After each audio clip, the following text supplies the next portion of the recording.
Thank you for joining me again on the Great War Part 3. My presentation will cover Australian-built submarines from World War I, German U-boats, torpedoes, sea mines, the Zinnemann telegram, Gatlin guns, the sinking of the Britannica, Pershing, the American general, as well as General Monash and the breaking of the trenches in World War I. You could be quite cynical about World War I and say that it was about nothing other than trenches, tanks and submarines. With the submarine being so devastating that Winston Churchill said, when asked of World War II what concerned him, and he said the only thing that scared me were the German U-boats. Just like the tank, Leonardo da Vinci led the way in designing the world's first submarine.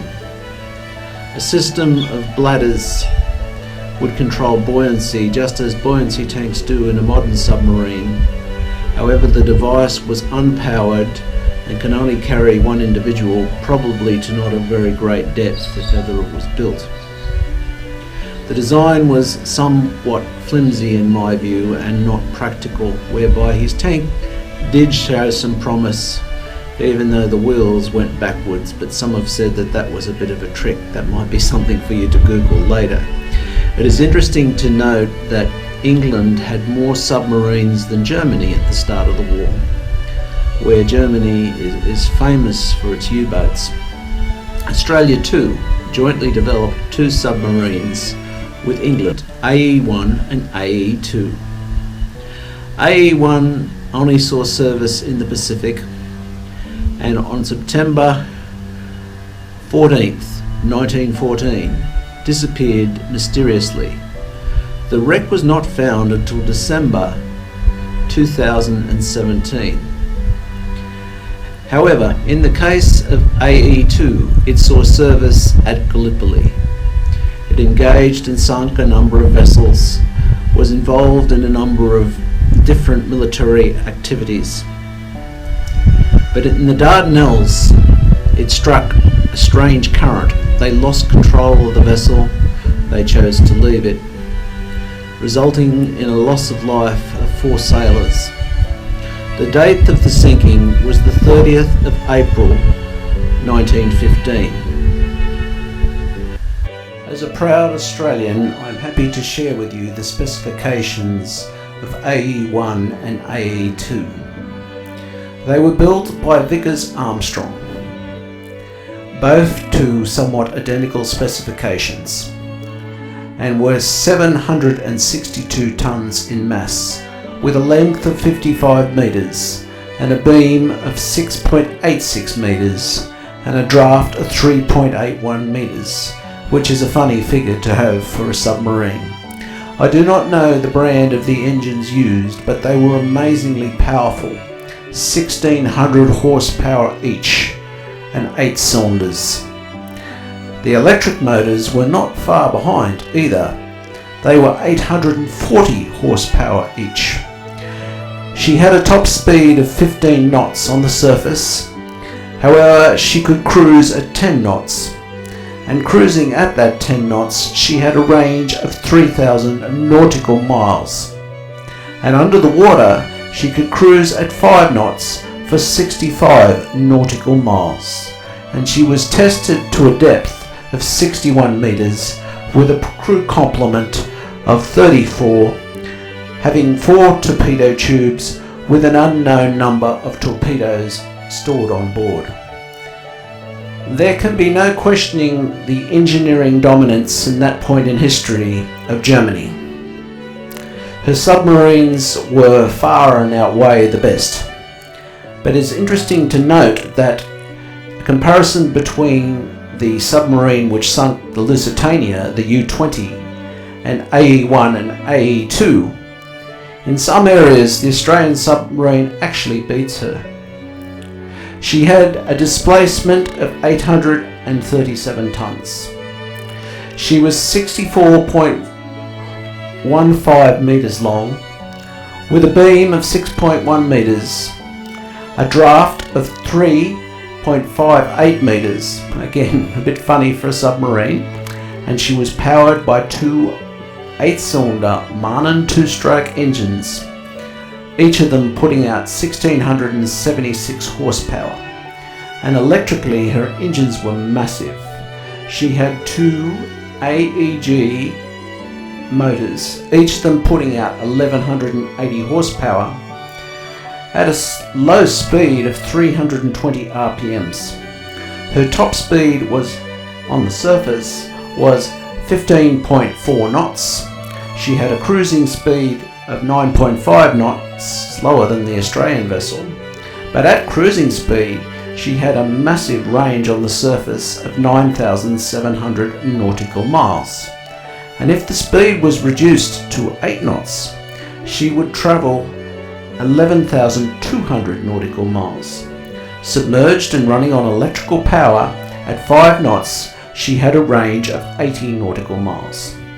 The depth, too, was somewhat less than the Australian submarine, only capable of going down to a depth of 50 metres, well, as it says here, as tested. Her crew complement consisted of 31 men and 4 officers, 35 in total, and she had 2 aft and 2 forward torpedo tubes. I was lucky enough to secure some photos of inside a German U-boat. The engineering looks simply amazing, but the appearance is drab. But I guess that is the sort of place where you would expect Satan to do his work. Previous to World War I, the last time that the world saw large-scale warfare was the Napoleonic Wars. Just like World War I and World War II, they occurred in 2 stages. It is interesting to note that on November the 20th, 1815, the Paris Peace Deal was signed. And some 99 years later, in 1914, World War I began. Now, at the beginning of the war, the British and everybody else other than the Germans employed traditional tactics with regard to marine warfare. As marine warfare was always done, ship to ship, or in some cases they used a ship that was at the end of its life, they set fire to it and they put it amongst a range of other ships and they burnt, known as a fire ship. However, the submarine changed everything. But a submarine was somewhat useless without a weapon of its own, and its weapon of choice was the torpedo. And the torpedo in themselves were simply amazing engineering. In this photo you can see U-21 being loaded with torpedoes, and they were surprisingly big and incredibly well made. In the left-hand top corner of the slide is a German torpedo on display at the Australian War Memorial. Well worth a visit if you get the opportunity. There were a range of torpedoes used by the Germans over the course of World War I. However, the most common and the one that sunk the Lusitania was the G6 series. In the G6 series there were 2 variants. The standard G6 run on decahydronaphthalene, which is rather difficult to say, and the G6D run on kerosene. These were indeed mini submarines within themselves, complete with motors and gyroscopes and a range of other pieces of equipment. The standard G6 had an explosive charge of 160 kilograms of TNT, whereby the G6D carried a bigger payload of 164 kilograms of TNT. In the case of the G6, At a high speed of 35 knots, it could do 2,200 meters. And that is why the Lusitania was hard to hit, because the speed of the ship and the speed of the torpedo nearly matched. The torpedoes were capable of doing 5,000 meters, but at 27 knots, which is curiously only 1 knot faster than the Lusitania. In the case of the G6D, they had a somewhat longer range.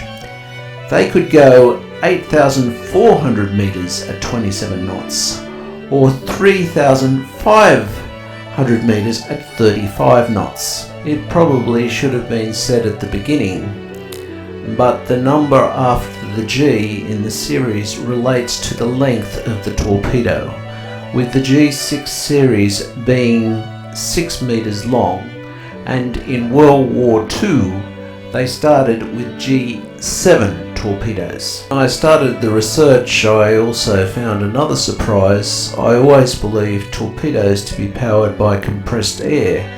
I had no idea that they had turbines in them for their propulsion. That was something I learnt. When you're operating underwater, it is difficult to find air for combustion. However, if you look at the technical sketches of the torpedo, you'll see an oxygen cell. The reason for that was to provide oxygen for combustion to provide propulsion on the torpedo. The sea is calm, the birds are singing, the sun is out here on beautiful Lake Macquarie, and I'm pondering one of the great threats to marine traffic in World War I, the sea mine. Returning to the subject of U-boats, the Germans had a specially equipped U-boat for the purpose of deploying sea mines. It was called the Type UC-1. It was a very useful piece of equipment, as sea mines could be deployed in stealth. The Allies too did deploy sea mines, however they did it off the back of the ship, and at times that would have been visible. The sea mines were usually deployed in navigation channels and anchored to the bottom. If we have a look at a technical sketch of the sea mines, they were quite complicated pieces of equipment. If you, like me, wonder about the horns on a sea mine, they're there for the purpose of detonation. When they receive a bump of a certain magnitude, the detonator is deployed and the sea mine explodes. The biggest ship to be sunk in World War I, indeed the biggest ship in the world, was the Britannica. It was steaming in the Aegean Sea off the Greek islands on the 21st of November 1916. It struck a sea mine. The captain immediately closed the watertight doors, but water was coming in too quickly. He made a vain effort to beach the vessel. He was only 7 miles away from landfall, and those old girls used to move along with a fair bit of speed. However, despite his efforts, the ship sunk in 55 minutes. At the time, the ship was carrying 1,066 passengers and crew, of which 1,036 survived. The modifications made to the vessel after the Titanic disaster did work, but that, however, still was a loss of 30 lives. It is interesting to note that even today, around the world, World War I and World War II sea mines wash ashore, and they're still just as deadly today as they was then. Indeed, in 1966, a sea mine washed ashore at the Gold Coast in Australia, a German one. I don't know what this idiot thinks he's trying to do, whether he's trying to blow himself up or what, but the sea mine was eventually disarmed and no harm was done to anybody. As before and after photos go, this is a terrible one. But what I'd like to draw everybody's attention to is the hole in the side of the ship. It is simply massive. It may have been a result of a secondary explosion, but nonetheless it shows you the destructive power of sea mines. There have been stories that the ship was carrying ammunition. This may or may not be true. Propaganda is a funny business, especially when a hospital ship is involved. It is notable that the shrapnel on the hull seems to face outward. That may be a result of a secondary explosion, as I said earlier, but obviously the gentleman who was bashing the mine with the stick on the Gold Coast in Australia hadn't seen the hole in the Britannica. There are a few telegrams more famous than that of the Zinnemann telegram. Its background is that England supposedly intercepted and decoded the telegram sent from Germany to Mexico. Now, there is a question on whether or not England made the telegram up in an effort to bring America into the war, and that is of course possible given the geopolitical situation. However, Woodrow Wilson believed its content and acted upon it. But the history behind it is very interesting. We are all familiar with the map of America and how it looks today, but it was once smaller. In a period of time from 1846 until 1848 was the Mexican-American War. America had an expansionist president in the way of James Knox Polk, and yes, that is an unusual name, I agree with you. He invaded Mexico and a few other places and seized territory. It was a bloody campaign, and you could imagine the concern of America, especially since it was only 69 years between World War I and the Mexican War, when they would be fighting on their own doorstep with Mexico, should the Mexicans accepted the terms of what was written there of the return of their territory. Nonetheless, I will share with you the actual telegram itself and its effects later on in the video. We intend to begin on the 1st of February unrestricted submarine warfare. We shall endeavor in spite of this to keep the United States of America neutral. In the event of this not succeeding, we make Mexico a proposal or alliance on the following basis: make war together, make peace together, generous financial support and an understanding on our part that Mexico is to reconquer the lost territory in Texas, New Mexico, and Arizona. The settlement in detail is left to you. You will inform the President of the above most secretly, as soon as the outbreak of war with the United States of America is certain, and add the suggestion that he should, on his own initiative, invite Japan to immediate adherence, and at the same time mediate between Japan and ourselves. Please call the President's attention to the fact that the ruthless employment of our submarines now offers the prospect of compelling England in a few months to make peace. Signed, Zimmerman.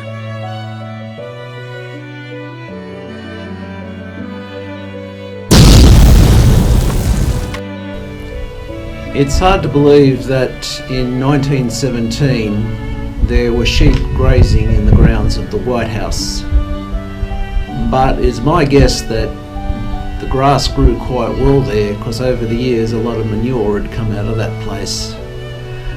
Nonetheless, Woodrow Wilson immediately signed a declaration of war after the Zinnemann telegram. He took it to Congress and it was ratified on the 6th of April 1917. He appointed John Joseph Pershing to head the regiment to head to Europe. Some of them arrived in June 1917, but the full complement arrived in October. I guess probably we should have a little bit of a look at John Joseph Pershing himself before moving on. John J. Pershing was born September 13, 1860 in Lackland, and he died July 15, 1948 in Washington, becoming a U.S. Army officer.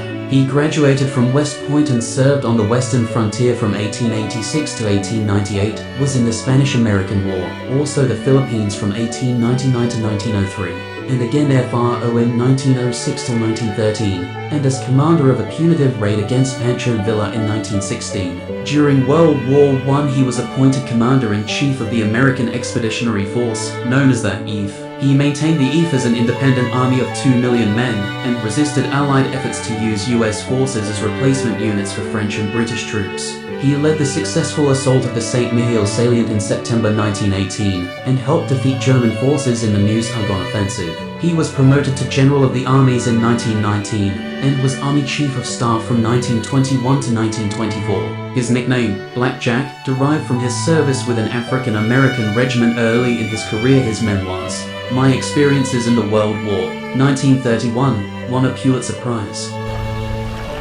The lake looks a little stormy today.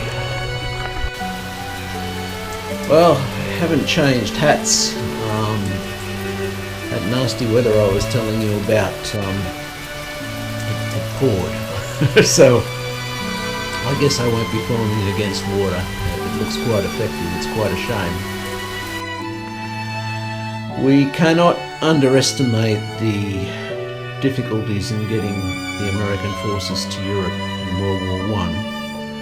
Certainly the Germans would have had word that their forces were on their way, and they were forced to use passenger liners as troop transports. They moved the troops in convoy, and as far as I'm aware, on the initial run to Europe, no ships were lost. I could be wrong about that.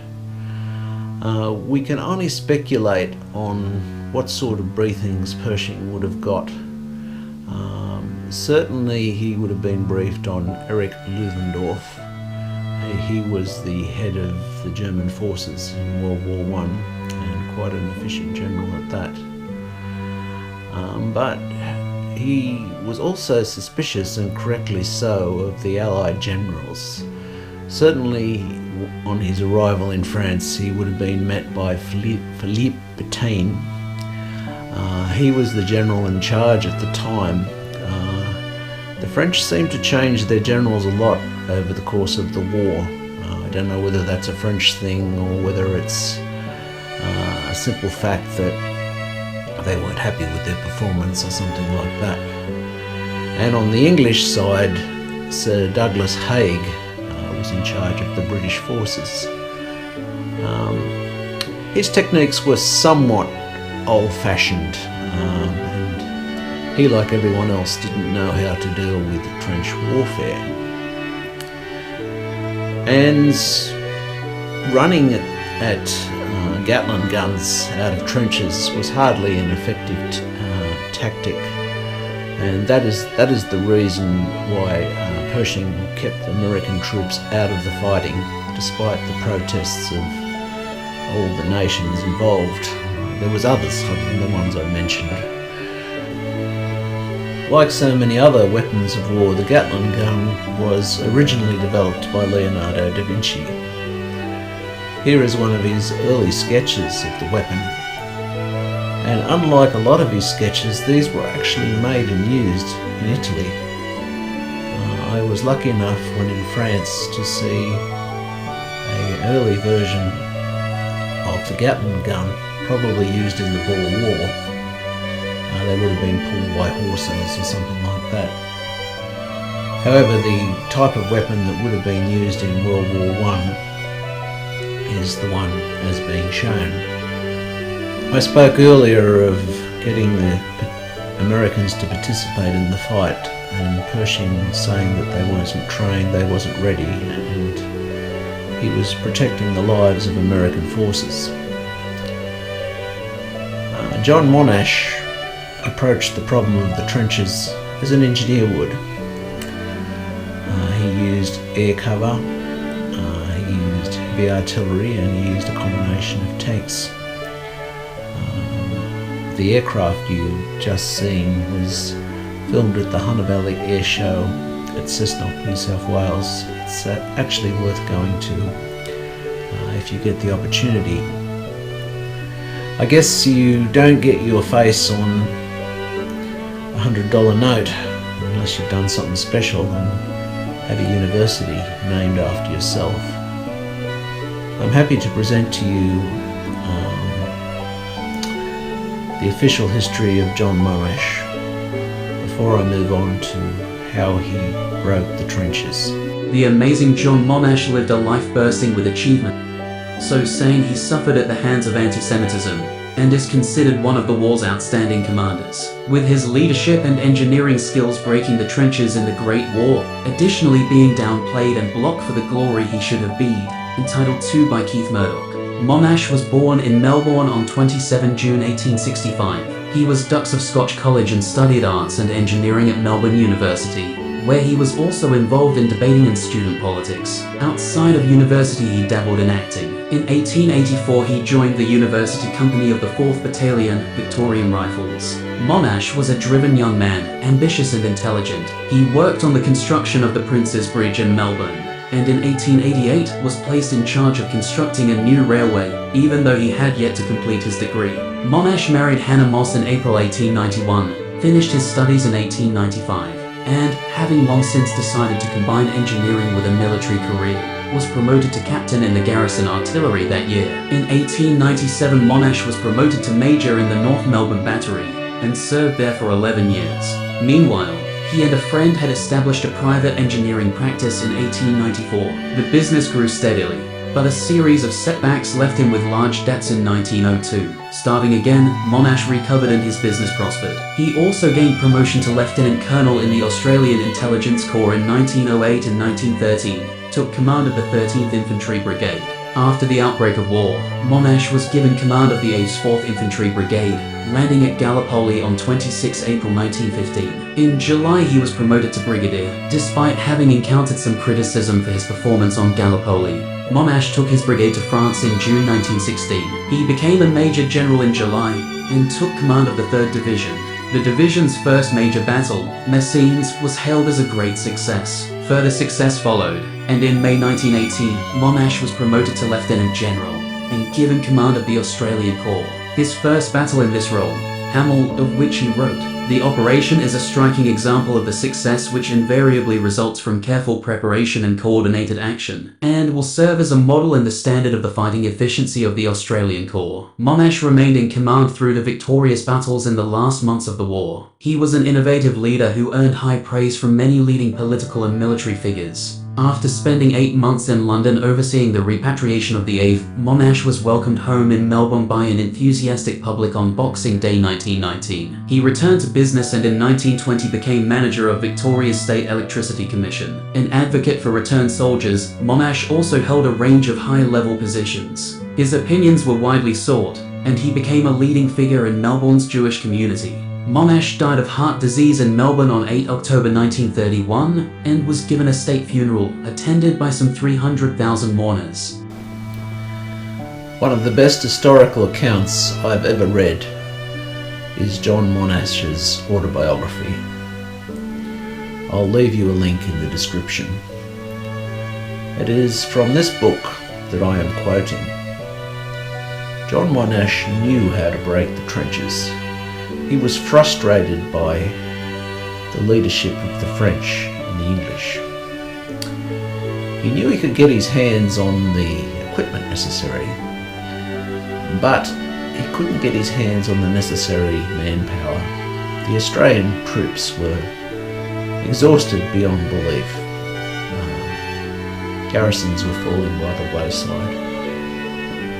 As a race, we were shockingly abused by the English, used as cannon fodder, in fact. So John Monash set about conning Pershing. When he set about breaking the trenches, he conned Pershing, saying that he needed a couple of divisions for the purpose of a training exercise. Well, that training exercise changed the course of the war. There was another issue too, anti-Semitism. Monash probably should have been the most awarded person in the war. He was knighted, but he was blocked because he was Jewish. I think it's about time the world got by this because you're Jewish, because you're Muslim, because you're black, you're second best. It's far from true. I'm happy to present The Breaking of the Trenches, an historical account. The Hindenburg Line, the last and strongest of the German army's defense, consisted of 3 well-defended trench systems established in 1917. Throughout September 1918, Australian forces had helped the British Army to secure positions from which an attack on the Hindenburg Line could be launched. Planning began for a major attack at the end of the month. It was hoped that this attack would finally break the power of the German army. On 18 September 1918, a preliminary attack was launched when Lieutenant General Sir John Monash's troops reached the first part of the Hindenburg Line. At 5:20 a.m., Monash's troops, supported by huge artillery barrages, attacked the heavily fortified German defenses and machine gun posts. Using only 8 tanks, as well as dummy tanks to distract the Germans, they broke through German positions and took 4,300 prisoners. Although there were 1,000 dead or wounded, this cost was fairly slim compared to the losses of the German forces. The second attack, on 29 September, the line was finally broken. Australian and US troops spearheaded this battle, given the task of breaking defenses in the center. They attacked a strongly defended sector at Bellicourt with tanks, artillery, and aircraft working in concert. Advances were made, but it was a struggle between the two forces. The fighting lasted 4 days and resulted in heavy losses. Gunner J. Armitage wrote, "As we went over the ridge we found ourselves in the midst of the most wonderful and impressive battlefield scene imaginable. It was a scene never to be forgotten, with infantry, tanks, guns, everything in action in a sort of inferno of smoke and shell bursts." Eventually, the Allies broke through the third and final stage of the Hindenburg Line, and the Germans were forced to fall back. Private Albert Golding wrote after the battle that he and some fellow diggers slept that night in an abandoned German trench, and ate a hearty breakfast from hastily abandoned German supplies. In this attack, troops captured the entrance to the St. Quentin Canal Tunnel. Inside was a kitchen where German bodies were found, one of them in a cooking cauldron. There were wild claims that the enemy was boiling down the dead, and this was exploited by the Allies' propaganda system. Anti-German sentiment was so strong that it was widely believed. An investigation soon proved that, during the fighting, a shell had exploded in an improvised kitchen, killing the unfortunate Germans and throwing one into a pot. A chap came along and told us there was a corpse factory half a mile away. Harry Carroll said, "You're a liar. I've lived with Germans in South Australia, and they are human beings like us and wouldn't do it." "All right," said the chap, "go and see for yourself." When they returned, I said to Harry, "Well, what is it?" He said, "My eyes tell me it is one, but my intelligence won't let me believe." Sapper Harry W. Dadswell, MM, 5th Division Signal Company. Map showing the capture of Montbretagne from wartime. Number 4, Summer 1998, the official magazine of the Australian War Memorial. An attack on 5 October was to be the last in which Australian troops would take part. The last brigade fought and took Montbretagne village, and with that, the Hindenburg Line was completely broken. The defense of this sector was then handed over to American troops, while the Australians, exhausted and depleted, were withdrawn for a rest. By this time, most Australian troops had been fighting for 6 months without a break. 11 out of 60 battalions were disbanded, because there were so few men left in them, and 27,000 men had been killed or wounded since the Battle of Amiens. The troops were worn and war-weary. Captain Francis Fairweather wrote in late September, "Unless one understands the position, it would seem that the Australians are being worked to death, as we have been going continuously since 27th March. But they are the only troops that would have the initiative for this type of warfare." Some Australian units continued to support British and US forces until early November, and the Australian Flying Corps, which had remained an independent force, even though small compared with the Royal Air Force, also stayed in action until the war's end.